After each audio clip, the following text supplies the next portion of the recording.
Bueno, en realidad es cierto pues que Lima está catalogada como la segunda ciudad más seca del mundo después de Egipto, ¿no? El problema está que toda la costa es una zona árida, ¿no? Y en la zona árida nosotros tenemos alrededor de 60 ríos que cruzan la costa desde los Andes y van hacia el mar, ¿no? Entonces la dificultad que presenta esta zona es que el régimen hidrológico de estos ríos, ¿sí? Indica que solamente hay agua en la época del verano, en los 3 o 4 meses del año, que empieza, digamos, en enero, febrero, marzo, y puede inclusive empezar en diciembre y prolongarse hasta abril, ¿no? Entonces, este es un régimen especial. Bueno, indudablemente el régimen ese se presenta también en todos los ríos del país, pero el problema de la costa es que en la época de sequía muchos de los ríos se secan.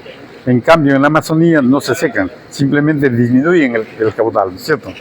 Y entonces, ¿qué podemos decir entonces con respecto a eso? Que el Perú prácticamente tiene, por decir en una forma sencilla, dos tipos de Perús, uno seco y otro húmedo. Seco hacia el oeste de la cordillera y húmedo hacia el este de la cordillera, ¿no? Hacia el Amazonas. Pero además, dentro de esos dos Perús, tenemos dos periodos bien marcados, ¿no?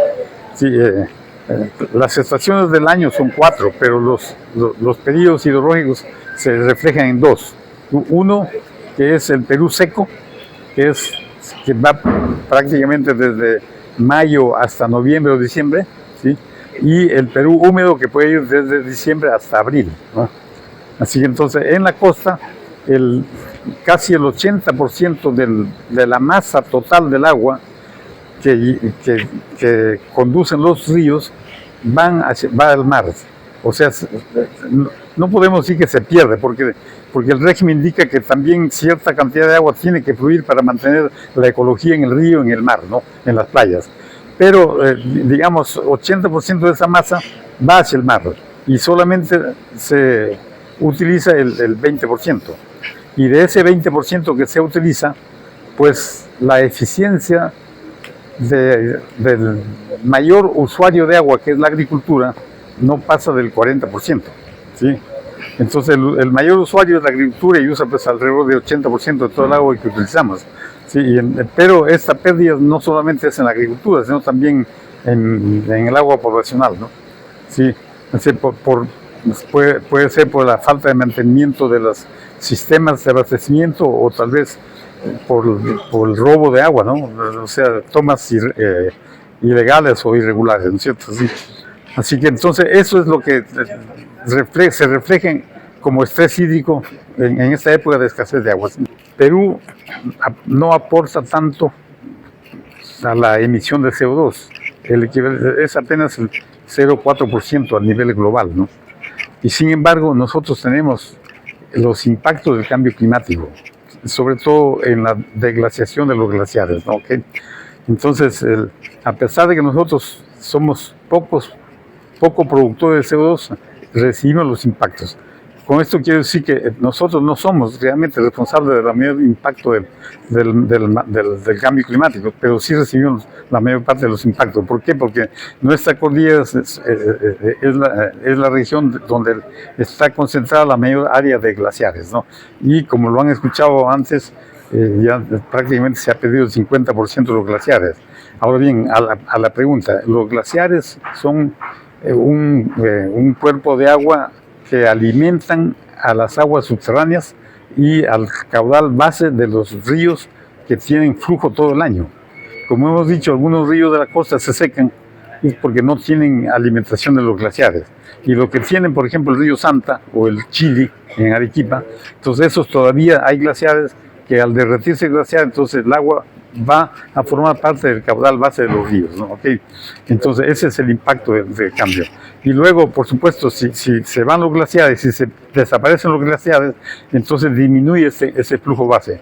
Pero las predicciones del cambio climático, para eso hay un panel internacional que analiza las variaciones y los impactos. Entonces ha demostrado que, bueno, hay varios tipos de modelos, pero todos los modelos indican que la tendencia es que con el cambio climático global los efectos hidrometeorológicos se intensificarán. Y cuando hablamos de los extremos, hablamos de inundaciones, entonces zonas que eran húmedas, es decir, sujetas a inundaciones, se intensificará el problema de la inundación. Y zonas que eran secas, es decir, sequías, escasez de agua y deficiencia hídrica, entonces van a ser aún más secas. Es decir, se intensifican los extremos, pero además de eso también se acorta la frecuencia de ocurrencia, ¿no?